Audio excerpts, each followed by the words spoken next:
Hello friends, आप सब कैसे हैं? आई होप आप सब बढ़िया होंगे। मैं भी बढ़िया हूँ। तो आज मैं आपको सिखाने वाली हूँ कुमले से बनने वाली बड़ी। तो देखिए मैंने किस तरीके से ये बड़ी तैयार की है। सबसे पहले मैं लेके आई हूँ ये कुमला जो मैंने अपने ही पेड़ से तोड़ रखा है। अब मैं इसको धो धा के पहले साफ़ कर लेती हूँ। अब इसको हम काटना शुरू कर रहे हैं क्योंकि ये बहुत टाइट होता है काटने में, तो मुझसे तो नहीं कटेगा।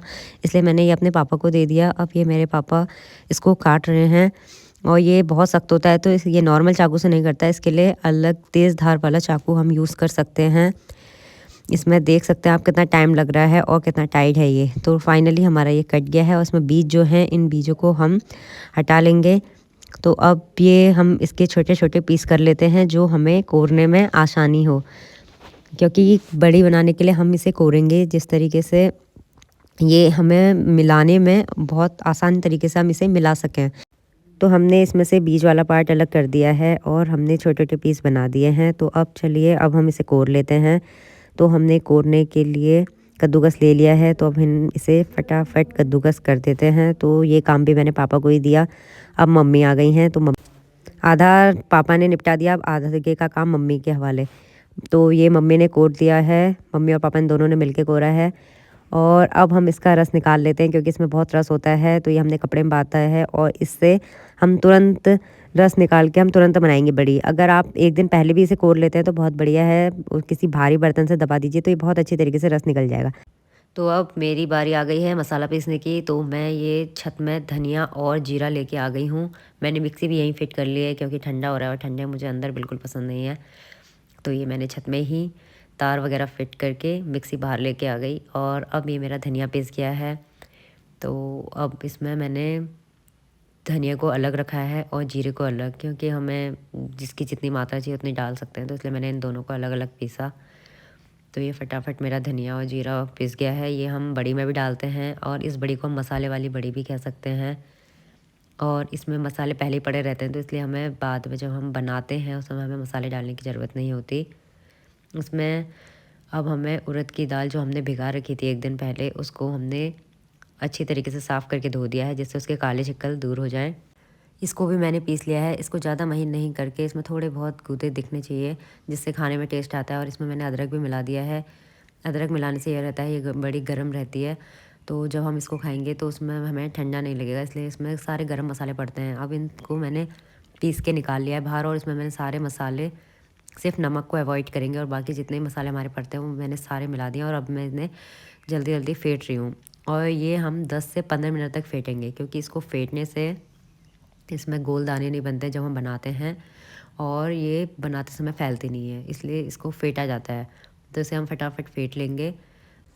तो ये मैंने फेंट लिया है और अब ये मैं मम्मी के पास ले आई। तो मम्मी इसको अब जो हमने कुमला जो हमने पहले कोर रखा था तो उसमें हम इसे मिक्स कर देंगे। तो ये हमने दोनों आपस में मिला लिए हैं। अब इसको मिलाने के बाद भी हम फेंटेंगे। वीडियो ज़्यादा लंबा हो जा रहा था इसलिए मैंने पूरा डाला नहीं है।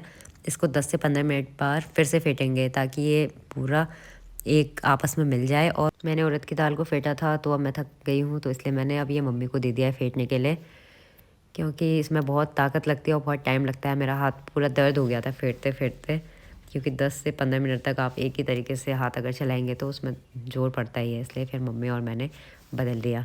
तो ये देखिए मम्मी ने कितना अच्छा बना दिया है फेंट के, आप देख सकते हैं कितना कम हो गया है ये, अपने आप ही इसकी मात्रा जो है कम हो गई है। अब हम इसको चेक करेंगे अच्छी तरीके से फिट गया है या नहीं, तो इसको हम पानी में डाल के देखेंगे। अगर ये पानी में तैरेगा इसका मतलब ये अच्छी तरीके से फेंट गया है, और अगर ये पानी में डूब जाता है तो इसका मतलब हमें थोड़ी देर और फेंटना पड़ता।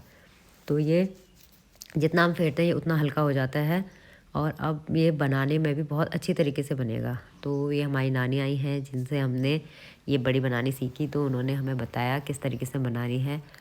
वैसे हमने ये फ़र्स्ट टाइम ही बनाई है आज, और ये खाने में बहुत टेस्टी लगती है। सर्दियों में चावल के साथ बहुत अच्छी होती है, तो इसलिए हमने सोचा क्यों ना ट्राई किया जाए। और घर में भी काफ़ी कुमले लगे हुए थे, तो हमने इस बार ये फर्स्ट बार ट्राई की है। तो देखिए किस तरीके से डालना है, नानी हमें बता रही हैं हल्के हल्के हाथों से, और बिल्कुल छोटे छोटे टुकड़े हमें बनाने हैं जैसे मोमो का साइज़ होता है उतना। और ये फटाफट मैं भी आ गई मम्मी के साथ। तो हम हाथ में हल्का सा पानी लगा लेंगे और इसको हम फटाफट डालते रहेंगे। तो ये हमारी बन गई मसाले वाली बड़ी। तो आप लोग कौन कौन इस बड़ी को पसंद करते हैं तो कमेंट में मुझे बताइएगा। और भी नई नई ऐसी ही रेसिपी के लिए मुझे सब्सक्राइब कीजिए और कमेंट्स में मुझसे जो भी आप पूछना चाहते हैं और भी किसी रेसिपी के बारे में तो आप पूछ सकते हैं, क्योंकि मैं उत्तराखंड की जो फेमस डिशेस होती हैं वो मैं डालते रहूँगी। और मुझे टाइम बहुत कम मिलता है, तो मेरा संडे का जो टाइम होता है तो मैं सोचती हूँ उस दिन ज़्यादा से ज़्यादा चीज़ें आप लोग के सामने लाऊं। और अभी मैंने पीछे वाली वीडियो में देखना, मैंने भांग की सब्ज़ी बनाई है, गोभी, भांग वाली गोभी, वो भी बहुत टेस्टी बनी। वो भी मैंने फ़र्स्ट टाइम ही बनाई थी, लेकिन उसका टेस्ट भी बहुत अच्छा लगा, क्योंकि पहाड़ से हमारे यहाँ ठंडियों में काफ़ी भांग आ जाता है और वो हमारा वेस्ट हो जा रहा था। तो फिर मैंने सोचा क्यों ना इसे यूज़ में लाया जाए, तो इसलिए मैंने उसकी भांग वाली सब्ज़ी बना ली। तो ये मेरी बड़ी बन के तैयार हो गई है। और ये मैंने पापा को अपना फ़ोन पकड़ा दिया था कि मैंने कहा चलो पापा आप वीडियो बना दो। तो ये सारी वीडियो शूट पापा ने की है और मेरी बड़ी बन के तैयार हो गई। तो अब हम इसे सुखा लेते हैं। इसे हमें रोज़ाना सुखाना है 3 से 4 दिन, ज़्यादा से ज़्यादा 1 हफ़्ता लगेगा इसको सुखाने में। उसके बाद इसका जो साइज़ है अपने आप छोटा हो जाएगा सूखने के बाद, और जब हम इसे बनाएंगे तो फिर से ये उतना ही बड़ा हो जाएगा जितना हमने अभी बनाया है। तो आप ये देख सकते हैं, अभी मैं इसको डालते रहूँगी। तो ये अभी हमने सुखाने के लिए रख दी है। तो अब मैं आपको अगले दिन की दिखाऊंगी कि सूखने के बाद इनका कैसा हुआ। तो ये नेक्स्ट डे की है वीडियो। तो सूखने के बाद आप देख सकते हैं इसमें कुछ चेंजेस आए हैं, थोड़ा आकार हमारा जो है छोटा हो गया है। पूरी तरीके से सूखने में से पूरा 1 हफ़्ता लगता है। ऐसी ही न्यू न्यू डिशेस और वीडियोस के लिए मुझे सब्सक्राइब कीजिए। मिलते हैं न्यू रेसिपी के साथ।